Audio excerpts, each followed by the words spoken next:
Hello guys, चलिए तो next article आज का हम स्टार्ट कर रहे हैं which is cyclotron.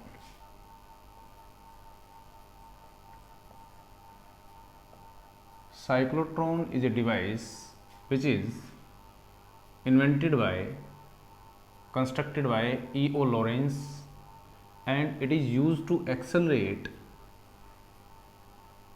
the charged particles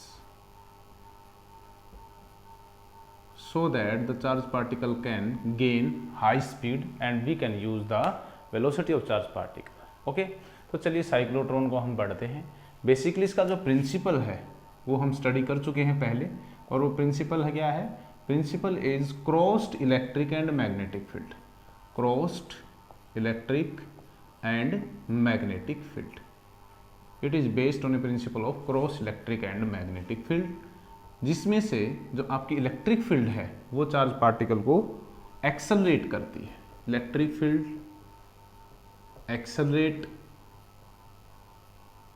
okay, and जो मैग्नेटिक फील्ड है, magnetic field can rotate the charge particle. तो ये दोनों चीजें हैं वो आप लोगों को ध्यान रखनी है। इलेक्ट्रिक फील्ड एक्सेलरेट कर रही है और मैग्नेटिक फील्ड आपकी रोटेट कर रही है। तो चलिए अब हम इसका डायग्राम बनाते हैं और इसकी वर्किंग को समझते हैं। इसमें हमारे पास बेसिकली एक होलो सिलेंडर को दो इक्वल पार्ट्स में स्प्लिट कर लिया जाता है, डिवाइड कर लिया जाता है, और इनको एक गैप पे रख दिया जाता है, फिक्स कर दिया जाता है। ये एक होलो सिलेंडर है, सपोज करो एक आपके पास होलो सिलेंडर ये, और इसको आपने काट दिया। ऐसे होलो सिलेंडर है, काट के और अलग करके, और दो अलग अलग जगह पे इसके बीच में एक गैप आ गई, यहाँ हमने इसको फिक्स कर दिया। ये फिक्स हो गया, अब ये हिलती नहीं है।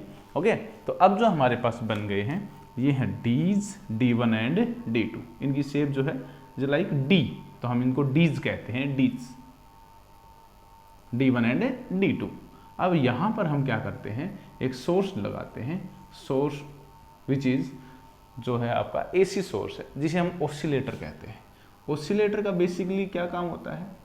ऑसिलेटर जो है ऑसिलेट करता है electric field and magnetic field को। तो जो इलेक्ट्रिक वेव्स हैं यहाँ पर, चार्ज जो इलेक्ट्रिक वेव है उसको ये ऑसिलेट करता है। मीन्स ये एसी है तो ये पॉजिटिव करंट देता है एक बार, यानी इस होलो कंडक्टर को, इस डी को ये पहले पॉजिटिव करता है तो इसको नेगेटिव करता है। साइमल्टेनियसली फिर क्या करता है, इसको पॉजिटिव करके इसको नेगेटिव कर देता है। ये इसकी फ्रीक्वेंसी पे डिपेंड करता है कि कितनी देर में इसको पॉजिटिव नेगेटिव करता है। अगर हम घरों में आने वाली एक डोमेस्टिक अपनी जो फ्रीक्वेंसी की बात करें एसी की, तो वो 50 हर्ट्ज है। इसका मतलब अगर ये एसी सोर्स अपने वाली है तो ये 1 सेकेंड में 50 बार इनकी पोलैरिटी को चेंज कर देगा, positive negative, negative positive, positive negative, negative positive, ऐसे। मीन्स ये साइमल्टेनियसली अगर इसको पॉजिटिव और नेगेटिव करता है तो ये इनके बीच में गैप में क्या कर देता है, पॉजिटिव और नेगेटिव, ये इस डायरेक्शन में पहले क्या करता है, इलेक्ट्रिक फील्ड सेटअप करता है। फिर नेक्स्ट साइकिल में ये इसको पॉजिटिव और इसको नेगेटिव कर देता है गिवन टाइम के बाद। तो ये इसमें इलेक्ट्रिक फील्ड की वैल्यू को बदलता रहता है। इलेक्ट्रिक फील्ड में चार्ज पार्टिकल का एक्सेलरेशन हम पहले भी पढ़ चुके हैं। As we know, F is equal to ma, F is equal to QE, charge particle in electric field, then the acceleration of charge particle can be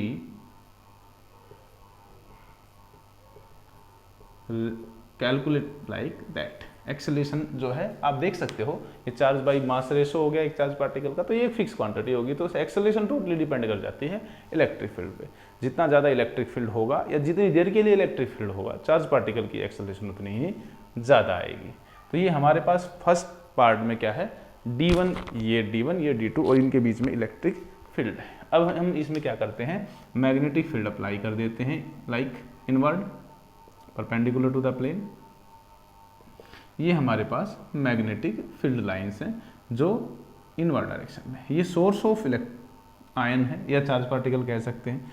charge particle क्यों अगर यहाँ से सोर्स से निकलती है तो देखिए क्या होता है, वो पॉजिटिव चार्ज पार्टिकल है और ये डी पॉजिटिव है और ये डी नेगेटिव है। तो ये पूरी कंडक्टर पॉजिटिव और ये पूरी कंडक्टर नेगेटिव है। तो पॉजिटिव से नेगेटिव की तरफ क्या होती है, चार्ज पार्टिकल को फोर्स मिलती है, और जितनी देर तक वो इलेक्ट्रिक फील्ड में रहता है उतना वो एक्सेलरेट हो जाता है। सपोज करो 0 वेलोसिटी से वो और 10 की वेलोसिटी को गेन कर लेता है, ठीक है। जीरो वेलोसिटी से 10 की वेलोसिटी को। तो यहाँ से जीरो वेलोसिटी से 10 की वेलोसिटी यानी एक्सेलरेट होते होते ये 10 की वेलोसिटी में पहुँचता है। अब अगर ये इस डायरेक्शन में जाता है, मैग्नेटिक फील्ड अंदर है, तो हम फोर्स की डायरेक्शन निकाल सकते हैं। ये कहाँ हो जाएगी? अपवर्ड डायरेक्शन में। तो यहाँ पर ये क्या हो जाता है? ऐसे रोटेट हो जाता है। रोटेट हो गया, यहाँ पहुँचता है। याद रखिए मैग्नेटिक फील्ड इसको एक्सेलरेट नहीं करता। मैग्नेटिक फील्ड सिर्फ लगने वाले चलने वाले चार्ज पार्टिकल की डायरेक्शन चेंज करता है। ये फोर्स लगा के इसको अपवर्ड फिर दबाता है और ऐसे घुमा देता है। तो ये सिर्फ इसी वेलोसिटी 10 की वेलोसिटी से ही यहाँ पहुँचता है। जैसे ये यहाँ पहुँचता है, ये डी को पॉजिटिव और ये डी को नेगेटिव कर देता है, क्योंकि ऑसिलेटर का क्या काम है? एक गिवन टाइम पीरियड के बाद इसको पॉजिटिव और नेगेटिव किया था। इसको पहले पॉजिटिव फिर नेगेटिव किया था। इसको साथ साथ पहले इसको पॉजिटिव नेगेटिव किया था और फिर इसको पॉजिटिव नेगेटिव कर दिया। तो पॉजिटिव से नेगेटिव इलेक्ट्रिक फील्ड लाइन की जो ये वाली डायरेक्शन है, ये आप देख रहे थे, ये चेंज हो जाती है, ये इस तरह से चली जाती है लाइन। तो अब इलेक्ट्रिक फील्ड चार्ज पार्टिकल जो है वो इलेक्ट्रिक फील्ड के अकॉर्डिंग ऐसे मूव करता है और ये 10 की स्पीड से यहाँ से सपोज करो 20 की स्पीड में पहुँच जाता है। क्यों? जितनी देर तक इलेक्ट्रिक फील्ड में रहेगा उतना ज़्यादा उसमें एक्सेलरेशन आएगी। ये 20 की स्पीड से जाएगा और इस तरह से फिर इसको क्या करता है? मैग्नेटिक फील्ड रोटेट कर देता है। फिर ये जैसे ही यहाँ पहुँचता है ये फिर पॉजिटिव और नेगेटिव हो जाता है। आप देख सकते हैं कि ये एक फिक्स टाइम के अंदर अगर पॉजिटिव नेगेटिव हो रहे हैं तो इसका मतलब यहाँ से यहाँ पहुँचने का टाइम और यहाँ से यहाँ पहुँचने का टाइम वही है। जबकि हम देख रहे हैं कि यहाँ से यहाँ पहुँचने की स्पीड और यहाँ से यहाँ पहुँचने की स्पीड डिफरेंट है। तो टाइम सेम कैसे हो सकता है? तो रीज़न है क्योंकि यहाँ आप देख सकते हो कि इसकी आर्क बहुत छोटी है, कम डिस्टेंस ट्रैवल कर रहा है स्मॉल स्पीड के साथ, और ये ज़्यादा डिस्टेंस ट्रैवल कर रहा है ज़्यादा वेलोसिटी के साथ, इसलिए ये दोनों टाइम को सेम रख पाते हैं। यहाँ पहुँचने के बाद ये फिर से एक्सेलरेट हो जाएगा, 30 की स्पीड से यहाँ पहुँचेगा और फिर ये ऐसे, और यही पैटर्न से ये क्या होता रहेगा? इसमें ऐसे ऑसिलेट हो जाएगा, सर्कुलेट प्लस ऑसिलेट। जब इसकी फ्रीक्वेंसी रोटेशन की ऑसिलेटर की फ्रीक्वेंसी से मैच हो जाएगी तब हम यहाँ इलेक्ट्रिक फील्ड एक नेगेटिव विंडो लगा के, नेगेटिव चार्ज विंडो, इस चार्ज पार्टिकल को यहाँ से बाहर टारगेट के ऊपर हिट करवा देंगे। ठीक है, तो ये हमारे पास बेसिकली वर्किंग ऑफ साइक्लोट्रॉन हो गई। उम्मीद आप लोगों को समझ आ गई होगी। तो हम देखते हैं कि जो चार्ज पार्टिकल के ऊपर रोटेशन का फोर्स लगता है, जो उसको रोटेट करता है, वो मैग्नेटिक फोर्स का काम है। और मैग्नेटिक फोर्स की वैल्यू क्यों? V B sine theta, angle 90 रखा हुआ है वेलोसिटी और बी के बीच में। तो सेंट्रीपिटल फोर्स जो mv²/r है उसका रोल कौन प्ले कर रहा है? यही फोर्स इसको रोल प्ले कर रहा है, यानी घुमाने का काम तो क्यों वी भी कर रहा है। तो इसलिए जब मैं इन दोनों फोर्सेज को इक्वेट करता हूँ तो हम यहाँ से v की वैल्यू निकाल सकते हैं। तो v की वैल्यू जो आती है Q_v_r/m आ जाती है। Velocity of charge particle is Q_v_r/m। If we place the velocity as R omega, angular velocity और लीनियर वेलोसिटी के बीच की रिलेशन अगर हम पुट करते हैं तो हम आर की वैल्यू को यहाँ से कैंसिल आउट करके ओमेगा की वैल्यू निकाल लेते हैं। अब देखिए ध्यान से, जो लीनियर वेलोसिटी है वो आर पे डिपेंड कर रही है, यानी जो हमारी 10 है 20 है, जितनी अगर वेलोसिटी ज़्यादा है तो उसकी उतनी बड़ी रेडियस बन रही है, उसकी आर्क बड़ी बन जाती है, उसकी रेडियस बड़ी बन जाती है। बट एंगुलर वेलोसिटी आपकी सेम है, यानी जो ये वाला पार्टिकल जो है, जो ये एंगुलर स्पीड ले रहा है सेंटर से, जो एंगल चेंज कर रहा है वही ये चेंज कर रहा है, वही ये चेंज कर रहा है और वही ये चेंज कर रहा है। तो आप देख सकते हो कि जो एंगल ट्रेस करने का टाइम है वो सबका सेम है। ओके, और अगर मैं एंगुलर वेलोसिटी का फॉर्मूला 2π/t रखता हूँ फॉर कंप्लीट रोटेशन के लिए, हमारा एंगल कितना हो जाता है? एंगुलर वेलोसिटी में एंगुलर डिस्प्लेसमेंट होती है तो कैपिटल टाइम t हो जाएगा टाइम पीरियड, और ये हमारा फॉर्मूला हो जाएगा Q_v/m, और टाइम पीरियड की वैल्यू यहाँ से क्या आ जाएगी? 2πm/QB। तो आप देख सकते हैं टाइम पीरियड के अंदर भी कोई रेडियस नहीं आई है। तो रेडियस नहीं है, इसका मतलब चाहे आपकी स्मॉल रेडियस का आर्क हो, सर्कल हो, या बड़ी रेडियस का सर्कल हो, सभी के लिए टाइम पीरियड की वैल्यू सेम ही रहने वाली है। और रेसिप्रोकल ऑफ टाइम पीरियड भी गिव्स फ्रीक्वेंसी, यानी नंबर ऑफ साइकिल जो है पर सेकंड जो है उसकी वैल्यू में भी कोई रेडियस नहीं है, मीन्स नंबर ऑफ साइकिल जो होंगे वो सेम ही रहेंगे। ये वाला पार्टिकल भी और ये वाला पार्टिकल भी बराबर अमाउंट में ही साइकिल पूरा करेंगे गिवन टाइम में। फिक्स टाइम 1 सेकंड में ये दोनों ही पहुंच जाएंगे, ये सारे के सारे एक साथ ही पहुंचेंगे। यहाँ भी ऐसा ही होना है। तो ये हमारे पास था expression of cyclotron. Energy gain bye cyclotron, particle में जो energy gain bye particle in cyclotron, that is kinetic energy. तो उसका फॉर्मूला हमारे पास क्या हो जाता है? 1/2 mv², हाफ mv²। और अगर मैं इसमें वेलोसिटी की वैल्यू को पुट कर देता हूँ which is Q V R upon M, तो we have the value of kinetic energy half M Q square B square R square upon M square. M से एक ये एम जो है कैंसिल आउट हो जाएगा और ये हमारे पास energy gain by the charge particle in cyclotron आ जाएगी। अब बात कर लेते हैं इसकी लिमिटेशंस की। तो इसकी जो लिमिटेशंस हैं, जो इसकी कमियां हैं वो ये हैं। पहली बात तो ये न्यूट्रल पार्टिकल्स को एक्सेलरेट नहीं कर पाएगा। न्यूट्रल पार्टिकल को क्यों नहीं एक्सेलरेट करवा पाता? क्योंकि चार्ज ही नहीं है तो उसके ऊपर कोई फोर्स नहीं लगेगी। दूसरी बात, ये इलेक्ट्रॉन को एक्सेलरेट नहीं करा पाता है। रीजन होता है कि इलेक्ट्रॉन का जो मास है वो बहुत ही कम है, नेग्लिजिबल जीरो के आसपास है। अगर उसकी मास बहुत ही कम है, देखिए यहाँ पे अगर उसकी मास यहाँ जीरो के आसपास है तो उसकी टाइम पीरियड लगभग जीरो के आसपास हो जाएगी, यानी कि वो बहुत जल्दी एक्सेलरेट हो जाता है। और हम रिलेटिव फॉर्मूला, हमारे पास रिलेटिव मास का जो आइंस्टीन रिलेटिविटी फॉर्मूला है m0/1 - v²/c², उसमें हम क्या देखते हैं, अगर ये वेलोसिटी की वैल्यू बहुत ज़्यादा हो जाती है तो वैल्यू ऑफ m चेंज हो जाती है, क्योंकि m जो है वेलोसिटी पे डिपेंड कर रही है। अगर ये वेलोसिटी की वैल्यू कंपेरेटिव लाइट हो जाएगी, जो कि इलेक्ट्रॉन बहुत जल्दी एक्सेलरेट हो जाएगा और बहुत फास्ट स्पीड गेन कर लेगा, इसकी वेलोसिटी बदल जाएगी। इस v के बदलने से ये m बदल जाएगी, m बदलने से टाइम पीरियड भी बदल जाएगी, यानी कि पहले इसकी टाइम पीरियड कुछ रहेगी, नेक्स्ट रोटेशन में इसकी टाइम पीरियड कुछ और हो जाएगी। बट जो ऑसिलेटर है वो तो क्या करेगा, एक फिक्स टाइम में ही पोलरिटी को चेंज करेगा। तो फिक्स टाइम में वो पोलरिटी चेंज कर रहा है, फॉर सपोज 1 सेकंड में, हर बार 1 सेकंड में ये चेंज कर देता है। और ये पहले 1 सेकंड में चक्कर लगा रहा था, अब हाफ सेकंड में आ रहा है। तो अब ये हाफ सेकंड में आएगा जब ये पोलरिटी चेंज नहीं हुई होगी, ये बाहर निकलेगा और पोलरिटी चेंज नहीं होने के कारण वहीं फंस जाएगा। क्योंकि जब ये निकले उसी टाइम इस डी का सेम चार्ज होना जरूरी है, यानी ये पॉजिटिव है तो पॉजिटिव हो जाए तो भी तो रिपेल होगी, अगर ये नेगेटिव है तो नेगेटिव हो जाए तो रिपेल होगी। अगर ये नेगेटिव चार्ज पार्टिकल निकलता है और ये डी पॉजिटिव ही बनी रही तो इसको अट्रैक्ट कर लेगी। इस वजह से हम कह सकते हैं कि ये इलेक्ट्रॉन को एक्सेलरेट नहीं करा सकता है। तो ये थी इसकी कुछ लिमिटेशंस। इसके यूजेस देखिए, यूजेस में हम कह सकते हैं एक तो ये चार्ज पार्टिकल को हाईली एक्सेलरेट कराने के काम आता है, जैसे कि इसकी डेफिनेशन में ही है। दूसरा हम कह सकते हैं it is use to synthesise fresh particle, fresh element को बनाने के लिए काम आता है। हम क्या करते हैं, बम्बार्डमेंट के लिए हाईली एनर्जेटिक चार्ज पार्टिकल को किसी एटम या न्यूक्लियस के ऊपर बम्बार्डमेंट करवा पाते हैं। हाई एनर्जी के साथ हो जाएगा तो वो न्यूक्लियस को क्या करता है, हिट करता है, पेनिट्रेट कर देता है चार्ज पार्टिकल को, एटम को, और हमें नए पार्टिकल्स या नई एटम्स की, नए एलिमेंट्स का पता चलता है। तीसरा, ये डोपिंग में काम आता है। डोपिंग हम केमिस्ट्री में भी पढ़ते हैं, डोपिंग क्या है हम फिजिक्स में भी पढ़ेंगे। हम क्या करते हैं, इम्प्योरिटी ऐड करते हैं सॉलिड के अंदर। तो जब हम सेमीकंडक्टर के अंदर सिलिकॉन या जर्मेनियम में जब डोपिंग करते हैं तो हमें क्या करते हैं, हमें हाई एनर्जी वैल्यू जो चाहिए होती है, हाई एनर्जी चाहिए चार्ज पार्टिकल की, ताकि वो जो है फास्ट स्पीड से जाए और नेबरिंग एटम को भी खबर नहीं लगे कि कोई पार्टिकल आ गया है, तो उसके लिए भी इसको यूज करते हैं। तो ये हमारे पास हो गया cyclotron, definition, principle, expression, diagram, uses and limitations. तो ये था आप लोगों का साइक्लोट्रॉन आर्टिकल। नेक्स्ट हमारा आर्टिकल इसके अंदर बचता है, that is moving coil galvanometer. तो चलिए इसको भी स्टडी कर लेते हैं।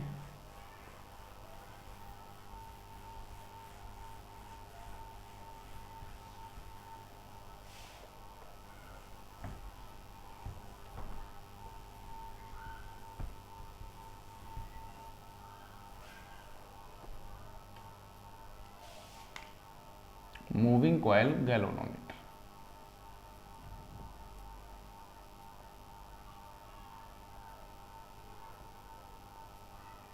देखिए ध्यान से, मूविंग कॉइल गैल्वेनोमीटर बेसिकली एक हाई सेंसिटिव डिवाइस होती है जो करंट की को डिटेक्ट करती है, डिटेक्शन के काम आती है, एंड डायरेक्शन ऑफ करंट भी हमें मेंशन करती है कि डायरेक्शन जो है वो अपोजिट है या स्ट्रेट डायरेक्शन है। मतलब डायरेक्शन अगर बदल जाती है तो ये मूविंग कॉइल गैल्वेनोमीटर हमें डायरेक्शन को बता देता है, करंट की डायरेक्शन जो है रिवर्स हो गई है।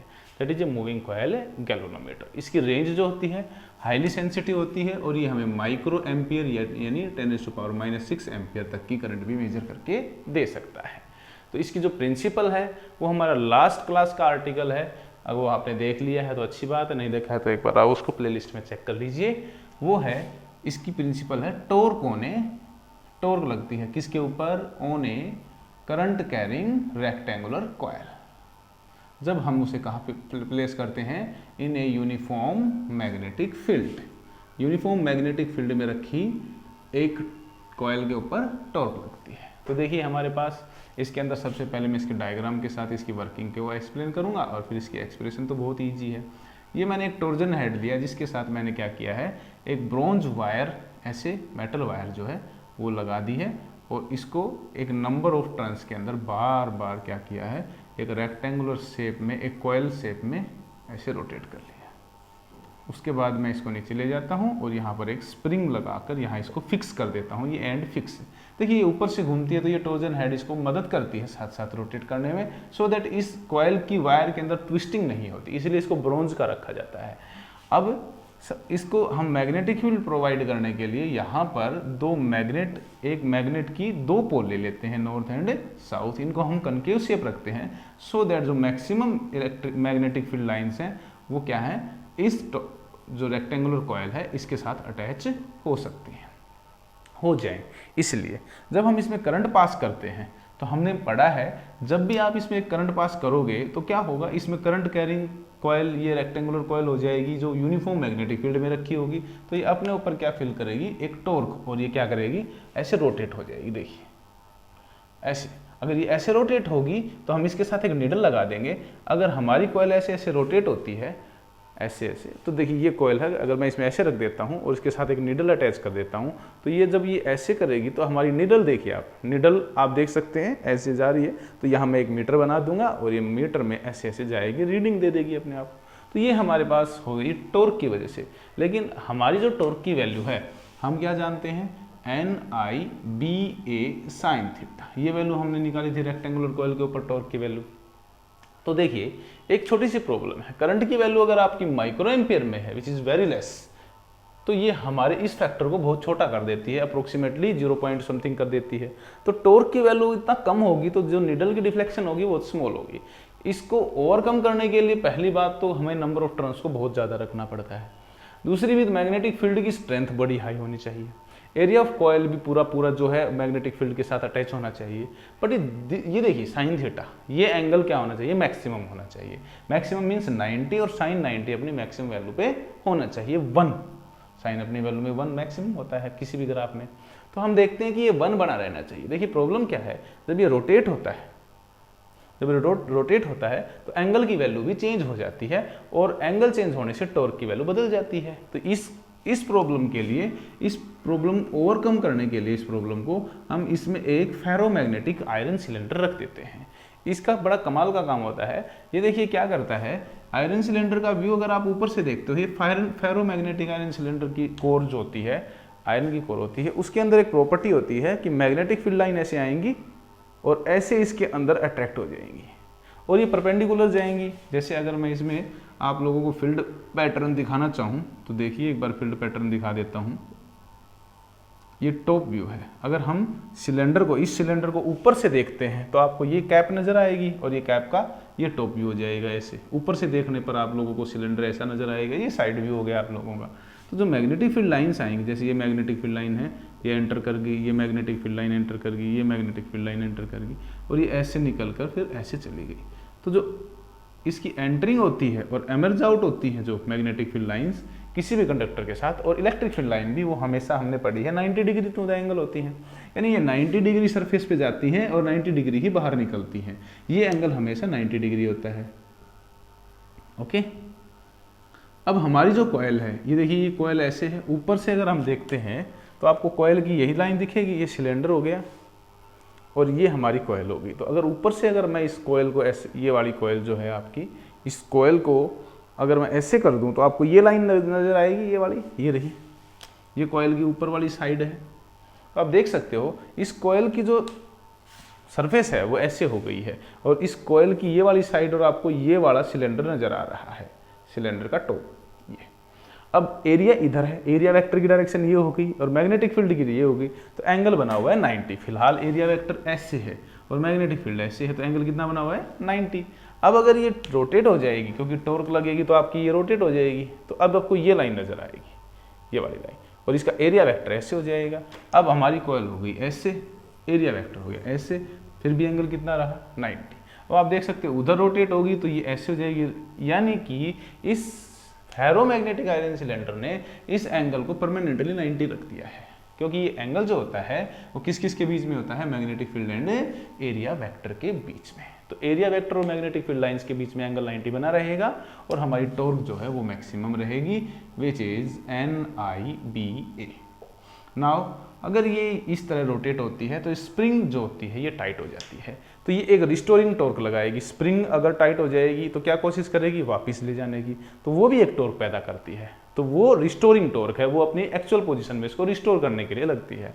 जो रिस्टोरिंग टॉर्क होती है, स्प्रिंग की टॉर्क, ये कितनी होती है, ये देखिए कितनी होती है। अगर मैं कहता हूं कि एक रोटेशन अल्फा है, तो अगर एक रोटेशन कहूं तो स्प्रिंग एक बार रोटेट होगा तो उसमें टॉर्क बनेगी 1 अल्फा। अगर वो ज़्यादा रोटेट हो गया तो 2 अल्फा, 3 बार हो गया तो 3 अल्फा। अगर k टाइम्स अगर ये रोटेट होता है तो मैं इसको मान लेता हूँ k अल्फा। इन दोनों वैल्यू को अगर हम इक्वेट कर दें तो क्या बनती है, NIBA is equal to k alpha and the value of I is equal to k alpha upon NPA। देखिए these all parameter are constant, so we can say current is directly proportional to deflection। जितना ज़्यादा deflection होगी, जितना ज़्यादा current आएगा उतना deflection होगी, होना भी चाहिए। ज़्यादा करंट आए तो ये नीडल को आगे तक जाना चाहिए। ये आप लोगों की कब है, जब अगर इक्विलिब्रियम पोजीशन पे कोई नीडल है तो जो रिस्टोरिंग टॉर्क पीछे ले जाने वाली है वो आगे वाली टॉर्क के बिल्कुल बराबर हो गई है, तब मैंने इन दोनों को बराबर रख दिया है। कब, जब नीडल एक पोजीशन पे रुकी हुई है। तो ये हमारे पास हो गया मूविंग कॉइल गैल्वेनोमीटर। अब इसमें एक बात करते हैं इसकी सेंसिटिविटी की। अगर हम इसकी दो तरह की सेंसिटिविटी की बात करें तो इसकी जो करंट सेंसिटिविटी है वो क्या होती है कि आपने अल्फा को नोट करना है, आपने करंट दिया उसको। देखिए ये हाईली सेंसिटिव डिवाइस है गैल्वेनोमीटर, और कितने करंट पे कितनी रोटेशन होती है अल्फा की वो हमने चेक करना होता है। अगर मैं ज़्यादा करंट देता हूं तो इसकी सेंसिटिविटी अल्फा ज़्यादा है, तो इसका मतलब उसकी सेंसिटिविटी ज़्यादा है।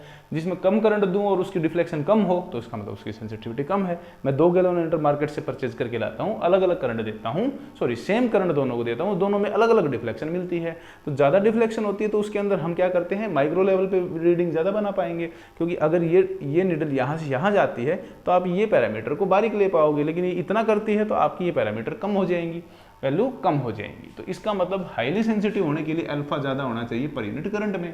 तो अल्फा की वैल्यू हमने इसमें, आई की वैल्यू हमने निकाली है ये वाली, और इसमें रख देंगे IS इज इक्वल टू, ये क्या हो जाएगा, अल्फा की वैल्यू, आई की वैल्यू मैं पुट करता हूँ अल्फा अपॉन के अल्फा अपॉन NBA।